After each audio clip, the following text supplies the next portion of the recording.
Hola amigas y amigos de Mota Radio, bienvenidas y bienvenidos todos a un nuevo conversatorio. En esta oportunidad vamos a hablar con el abogado Pedro Vera, que nos atiende desde Lima, en Perú. Hola Pedro. Hola Luis, muchas gracias por la invitación. Bueno, la idea un poquito es que le digas a toda nuestra audiencia, nos actualice un poco de cómo está la actualidad canábica en Perú. Entendemos que hay una ley que se aprobó creo que hace un par de años, hay un reglamento, o se está estudiando o por aprobar un reglamento, eh, pero eh, creo que tú eres la voz más autorizada para explicarnos un poquito cuál es la realidad actual en el Perú con el tema de el cannabis o la marihuana medicinal, la marihuana recreacional y el CBD. Ya, muchas gracias y gracias por las preguntas. A ver, con el tema de cannabis medicinal, nosotros tenemos una ley desde el año 2017 y en el año 2019, el año pasado, se aprobó un reglamento. Eh, con esto, la ley, reglamento se supone ya es todo el marco normativo que se debería requerir para que este asunto del cannabis medicinal sea una realidad en la población. Sin embargo, esto no sucede, ¿no? Ya estamos en 2020, mediados de 2020, y en realidad lo único que se ha podido comercializar en Perú a través de una farmacia, en este caso la farmacia institucional de la Digemit, son gotas sublinguales de un producto estandarizado e importado, que principalmente además tenía contenido de CBD, ya que lo pregunta. Entonces es extraño y llama la atención porque la norma peruana distingue claramente lo que es el cannabis medicinal y el cannabis no medicinal, vamos a decirlo así, ¿no? Y el cannabis medicinal va a ser aquel que tenga alto contenido en THC, mientras el no medicinal va a ser el que tenga bajo contenido. Sin embargo, lo que nos venden hoy por hoy a los pacientes es las gotas de cannabis con bajo contenido de THC. Entonces, han desarrollado todos estos conceptos que además no se enmarcan con la realidad botánica, porque todas las personas de las especialidades agrícolas me dicen, no existe eso de cannabis medicinal y cannabis no medicinal. El cannabis es una planta con 400 variedades. Entonces, hacer esa distinción, bueno, son propias de las costumbres que tienen los abogados de inventarse cosas que no existen, ¿ya? Pero a lo que yo voy es que no solo es una ley que señala cosas que no existen, sino que además en la práctica ni siquiera se cumplen esas cosas que no existen, que nosotros mismos nos hemos inventado. Entonces tenemos al final un producto casi sanitario, como el CBD, que se vende como si fuera un fármaco, ¿ya? Y no tenemos una oferta de fármacos que puedan cubrir la totalidad o satisfacer la necesidad de la totalidad de usuarios que hay. Porque si tenemos un fármaco que es importado, estandarizado y envasado en Perú, pero que es un solo producto, no puede ser utilizado para todos los pacientes. Y todos los pacientes no van a tener los mismos resultados ni les va a servir en todo caso. Entonces, a pesar de tener una ley y un reglamento, en la realidad no se ejecuta, ¿no? Eso correspondiendo a la primera pregunta. Esa misma ley, ese mismo reglamento excluyen de las restricciones severas o graves al cannabis no medicinal, que serían las gotas de CBD. Pero hoy por hoy tampoco existe ninguna tienda que te venda legalmente gotas de CBD. Te las venden como fármaco, lo que te comentaba, o te las venden en el mercado informal. Importadas, producidas, no sé, pero no existe en el mercado formal, a pesar de que... Pero se consiguen en el mercado, es fácil de conseguir o no.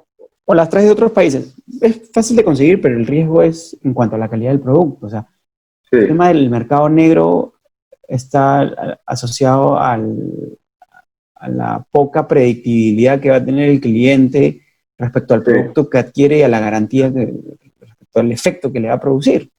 Entonces, pero además la ley misma dijo que no quería regular eso y que lo quería excluir. O sea, más o menos eso tendría que ser como un Herbalife, ¿no? Como Un suplemento. Como un suplemento, como las tiendas de suplementos deportivos.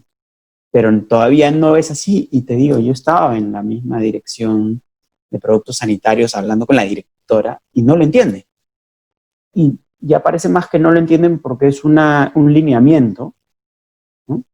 No porque no lo entiendan a nivel raciocinio, porque yo creo que entienden perfectamente lo que le hablas, sino que ya hay un tema de no lo podemos abrir.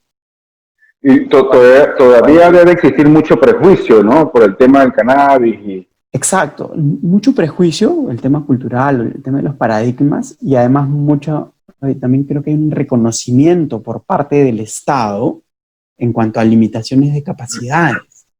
Porque dicen, si yo abro este mercado, ¿cómo voy a poder controlarlo? Si yo mismo no puedo distinguir entre lo que es medicinal y no, ¿cómo voy a controlar esas tiendas que aparecerán masivamente y saber que lo que están vendiendo es o no es? Porque finalmente el CBD te dicen que no es psicoactivo, pero ese no es psicoactivo es como cuando yo te diga que el café no es psicoactivo. ¿Por qué no es psicoactivo? Te diría. ¿Acaso no te pone loco? No, no te pone loco el café, pero sí es psicoactivo. Es más, tengo entendido que es la droga psicoactiva con más efecto psicoactivo que existe. Pero estamos tan familiarizados con ella que nadie se da cuenta. O sea, la psicoactividad termina siendo para ellos no lo que el significado etimológico de la palabra, o sea, que va a tener un efecto en la psiquis, entiendo que eso sería el significado, que además no lo vas a detectar, y lo mezclan con embriaguez. ¿Te das cuenta? Eso termina siendo un zafarrancho de los conceptos, entonces, no es psicoactivo, ¿por qué? Porque no produce embriaguez. Ah, pero sí tiene un efecto psicoactivo, sí, controla la ansiedad y la depresión. Y eso que no es un efecto psicoactivo, sí. Pero no es efecto psicoactivo para la ley porque no te da jajaja. Entonces, innecesarias distinciones de la ley que al final solo hacen más complicado su implementación en la práctica, ¿no? Entonces, sí, y es muy parecido, todo el panorama que nos está pintando en Perú es muy parecido a lo que existe en Colombia, quizás en Argentina, en otras partes, que hay leyes, pero en México hay leyes, pero todavía los productos no se consiguen en las tiendas. Brasil sí. En Brasil la ley la aprobaron y permite que se venda en farmacias, pero con récipe médico, el CBD, y para uso de gotas sublinguales, ¿no? Entonces, bueno, es un avance. Por otro lado, pues no sé si es falta de voluntad política o parte de una mezcla de varios factores, ¿no? Lo que hablábamos de los prejuicios, del desconocimiento, por un lado, no sé si voluntad política. Capacidad y recursos, tantos humanos, o sea, capacidad de gente que tenga la capacidad de... A ver, si tú, ya como abogado, ¿no? Por ejemplo, yo este tema del cannabis lo hago sobre todo como parte de activismo, ¿no? Yo no es que viva de esto, porque no es que sea una cantidad de casos rentables. Es muy interesante, pero no es que sea rentable, vamos a decirlo así. Yo, 10 años, desde que salí de la universidad, trabajo en el sector de industrias extractivas, minería específicamente, ¿ya? Y es interesante porque yo te puedo poner el ejemplo, puedo poner con petróleo o con minería. La minería y el petróleo, su extracción contamina, pero la sociedad lo acepta. Entonces, es justamente eso, no hay, el cannabis no es legal, pero porque la sociedad no lo acepta. Ese es el único. Claro, porque a la minería y el petróleo le imponen impuestos para compensar la contaminación. Y a eso iba la idea, o sea, cuando nosotros hablamos de tipo de regularlo y por qué sean estos problemas, es porque ya empiezan yo creo todo el mundo, tanto Estado como inversionistas, a ver cómo hago negocio con esto, o sea, cómo lo hago más rentable y lo que a mí particularmente mi percepción y es lo que yo creo, mi opinión es, lo que buscan las farmacéuticas es excluir a los pequeños. Sí. O sea, claro, pasa con la cerveza. Acá teníamos las cervezas en el Perú, todas las marcas que existen, que deben ser como 20, pertenecen a una sola empresa, una transnacional a nivel mundial. No sé si pasa lo mismo en tu país, porque la última fusión de cerveceras a nivel internacional fue hace algunos años, pero dio la coincidencia que en el Perú todas las cervezas quedaron al nombre de la misma empresa. No en Perú, pero a nivel del mundo. Es un monopolio de la cerveza. Sí. ¿Qué comenzaron a aparecer? Cervezas artesanales. Una marca que se disparó, la mejor cerveza artesanal. Vino en la transnacional y se la compró. Se acabó. Y así funciona. Entonces, ¿qué es lo que yo creo que sucede ahorita? Que las farmacéuticas no quieren repartir el pastel. Dicen, ay, es medicinal, ok, entonces yo voy a ser millonario y tú no. Y si tú quieres medicarte, tú me vas a comprar a mí lo que yo te diga. Nadie va a poder sembrar. Entonces, hasta incluso deben forzar a los estados a decirles, sé más estricto con tus normas sobre cannabis para que mi negocio no se vea afectado. Y tú sabes cómo son los lobbies empresariales, a ellos no les va a afectar nada pedir eso. Lo pedirían Sí. con la frialdad que los caracteriza. Para ellos negocios son negocios. ¿Por qué te lo digo? Porque aquí en Perú, antes de estar en el estado de emergencia, un congresista presentó un proyecto de ley criminalizando la posesión. Y esa pregunta no te la había respondido. En Perú es bien interesante el tema porque si bien está prohibido el tráfico, es muy similar a la legislación española.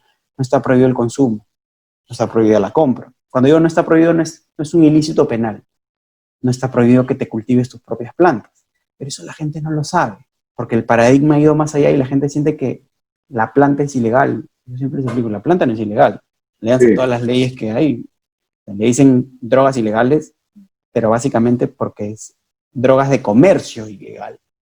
correcto. Las regulaciones, por lo menos la peruana, no va contra la planta, ni contra el consumo. Pero el autocultivo o el cultivo propio tampoco está regulado, ¿no? Porque en Y Colombia por sí. lo tanto, En claro, Colombia, por ejemplo, pueden tener hasta 20, 19 o 20 plantas por 19. persona.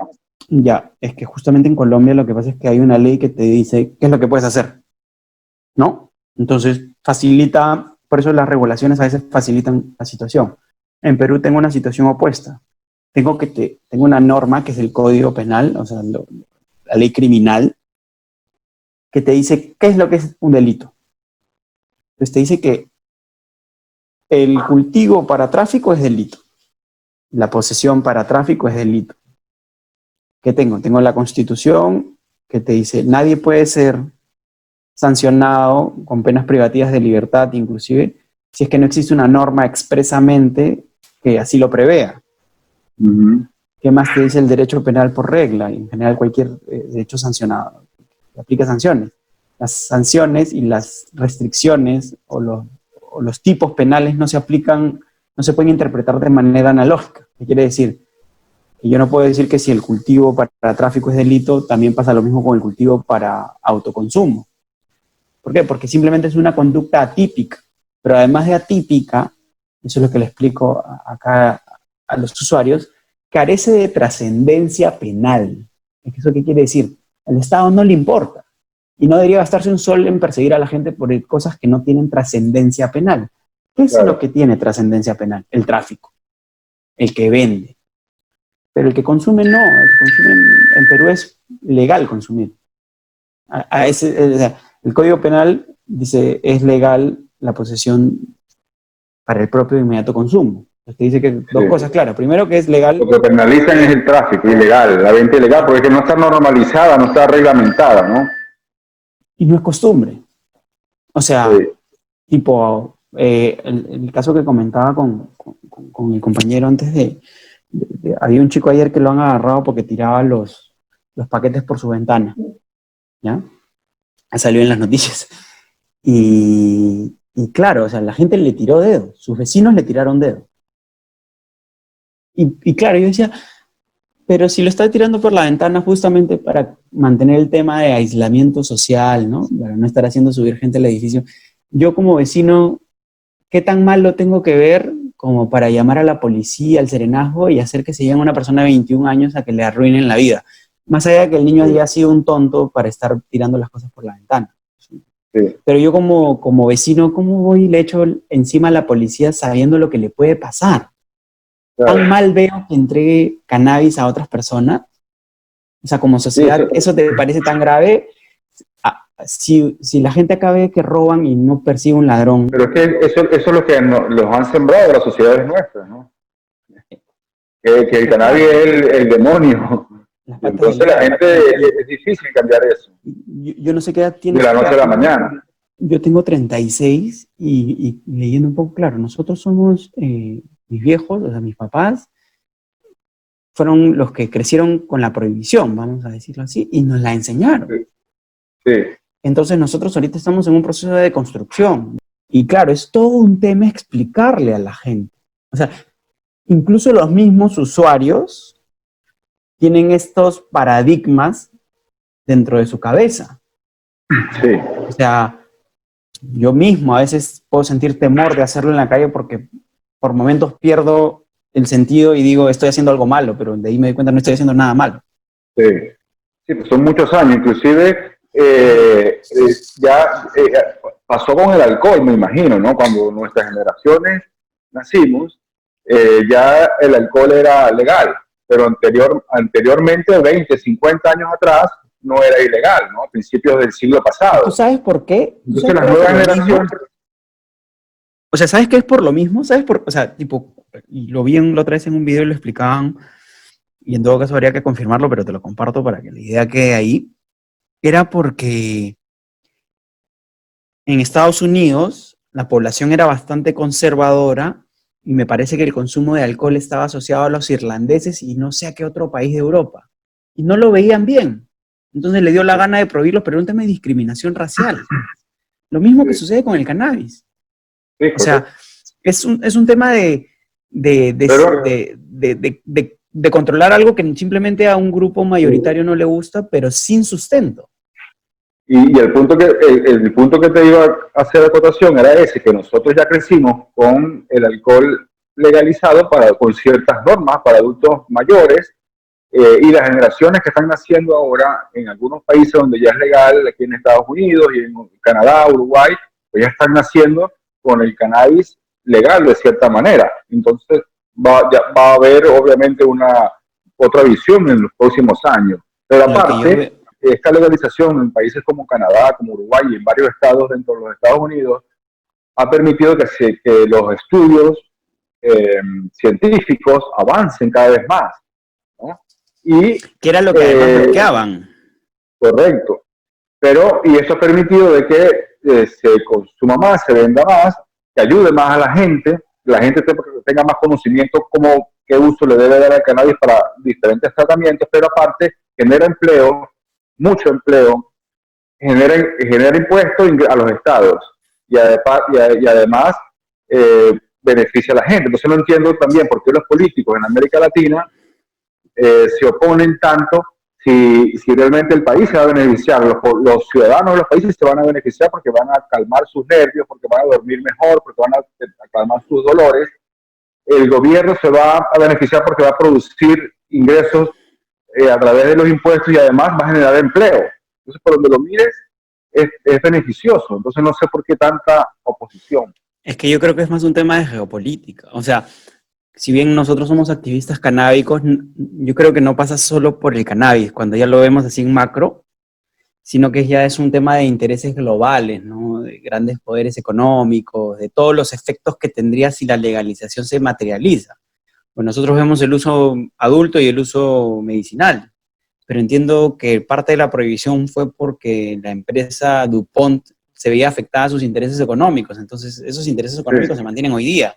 Y esos bienes que podrían ser sustituidos inmediatamente por un cáñamo industrial que puede ser sembrado en cualquier lugar, se pondrían en riesgo, lo que incluye a los grupos económicos que los integran. Entonces, sí, claro, ya, y lo mismo pasa con el narcotráfico. O sea, tipo, les interesa que el narcotráfico siga existiendo y legalizar el cannabis obviamente genera un problema.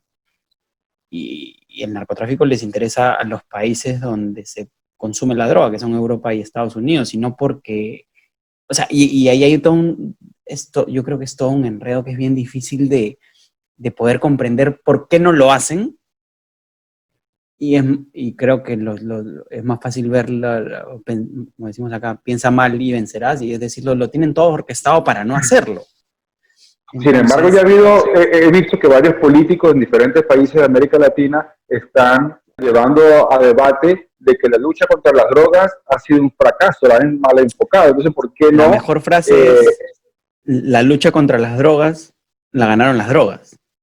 sí, correcto. O sea, y sí, los políticos tienen una tendencia clara que además, y alineado con lo que te comentaba hace un rato, es que es incoherente mantener una posición distinta. O sea, tú no le puedes empezar a cobrar impuestos a los ricos para vender cannabis y que sean más ricos mientras tienes las cárceles llenas de gente por esto mismo. Que además son los Sí, agricultores, los campesinos, porque nunca cae el de arriba. En las sí, no, es cárceles siempre llegan absurdo. los que no se pudieron defender. Entonces, eh, igual que en Estados Unidos, la gente no puede meter a la cárcel a alguien por sembrar cannabis como si hubiera traicionado a la patria, como si hubiera volado un edificio con un Sí, civil. eso es ridículo. Afortunadamente aquí en Estados Unidos cada vez son más estados que están despenalizando y que están sacando a la calle todo lo que tengan porque además es un costo innecesario para los estados, porque tienen que tener presos que ocupaban las cárceles por gente que no debería estar allí, y eso son los juzgados, la policía, etcétera, ¿no? Todo es una pérdida de tiempo. Una pérdida de tiempo, exacto. Entonces, como tú dices, lo bueno es que la tendencia mundial es clara, ya todos están subiendo a ella, vamos a decirlo así.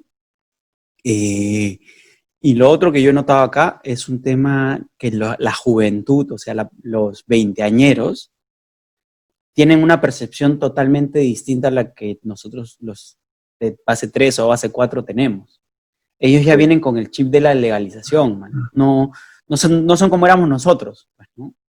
Y como ha aparecido todo este tema de las extracciones, los edibles, bla, bla, bla, bla, ya para mí el tema se ha salido de control, ¿no? Entonces, la legalización creo que es la única opción que tienen los estados para tener algún tipo de control. Claro. Por lo menos como yo lo veo en mi ciudad, ¿no? En Lima, claro, que es la ciudad más grande de Perú. El tema se ha descontrolado, se desbordó, es un desborde social, vamos a decirlo así. Claro, y es lo que tú decías anteriormente. Pero lo que decías al principio era el tema de la legalidad, era que no sabes qué contenido tiene un frasco de gotas sublinguales, ¿no? Y en cambio, si lo reglamenta, entonces la gente puede escoger diferentes marcas y ver el contenido que tiene, esta sí, esta no. Y ahí viene el trabajo, el mercado, el negocio, los impuestos, las ganancias, la educación. Si quieren que le den parte de los impuestos a la policía, si se quieren seguir quedando con plata, porque en realidad yo cuando veo casos no faltan los que te piden dinero, también se les puede dar dinero, pero de una forma legal. Bueno, de hecho, el Estado siempre pica, el Estado siempre quiere plata sin trabajar, se la damos, pero que no sea a través del abuso, que no sea a través de la extorsión. Mira, de hecho, aquí en el estado de Oregon, en Estados Unidos, de los impuestos por el consumo de marihuana, de la compra, un gran porcentaje va precisamente para la policía. Y ahora, con todas las protestas que ha habido por los abusos policiales, entonces quieren que le quiten ese, que ya no se lo den más a la policía, que se lo den, que lo pongan en escuelas o en cualquier otro colegio, claro. Como en Noruega, tío. En Noruega el sueldo más alto pagado es el de un profesor. ¿Por qué? Porque los noruegos se dieron cuenta que si metían toda la plata que debían en la educación, ya no había que pagar jueces, ya no había que pagar cárceles, ya no había que pagar policías. Pues la gente educada ya no hace tonterías. Entonces, acá en Sudamérica es al revés. O sea, el profesor es el peor pagado y por eso tenemos los problemas que tenemos. Porque la gente no es educada, entonces... Fíjate, esta semana... Creo que hay muchas cosas que mejorar, ¿no? La semana pasada salieron aquí dos noticias interesantes. Una, que la NBA permitió el uso del cannabis. O sea, no va a ser... Lo excluyó de las sustancias controladas, claro. Entonces decía que los jugadores pueden... Y que además no es nocivo para la salud y además que tampoco influía para un mejor desempeño en el juego. Entonces que los deportistas podían fumar antes y después. El Comité Olímpico Internacional también lo despenalizó. Pero, y lo más curioso es que ese torneo de la NBA se va a hacer a través se va a jugar en la NBA, en Disney, en un complejo de Disney que tiene ahí en Orlando, Florida. Esa es una noticia que se dio la semana pasada. Y otra que me llamó la atención es que aquí en el estado de Oregon, en mayo, se batió récord de venta de marihuana que fue más de $100 millones en un mes, de los cuales 90 millones fueron para el mercado recreativo, ¿no? Y esto pues ha generado pues también muchos impuestos para el Estado, ¿no? Solo para cerrarte esa idea, date cuenta, o sea, cómo el mundo es de inconsistente. Mientras en un lugar en la pandemia es un producto esencial, en otros países sigue siendo ilegal. Hay que estamos hablando de los mismos seres humanos, los mismos seres humanos y las mismas sustancias. Sí, correcto. Mira, Pedro, nos hemos quedado sin tiempo, pero esto nos indica que vamos a tener que hacer una próxima conversación para mantener a la gente, porque quedaron muchos temas por tocar. También es importante los que quieran contactarte, tu servicio y ubicarte en Perú, les puedes dar tu email o tus redes. Sí, a ver, mi nombre es Pedro Mario Ver Ortiz, soy abogado, me pueden encontrar en LinkedIn, en Facebook, pero tipo para estos temas tengo una cuenta en Instagram que es @TheStonersLawyer, el abogado de los stoners, y hay bastante contenido, videos y más de estas cosas, ¿no? Como les digo, hay una explosión y en mi página trato de compartir un poco de esa explosión que se está dando a nivel mundial, ¿no? Respecto al tema del cannabis. Bueno, excelente, Pedro, gracias por atendernos y entonces estamos pendientes para la próxima pronto. Gracias. Bye. Buenas vibras.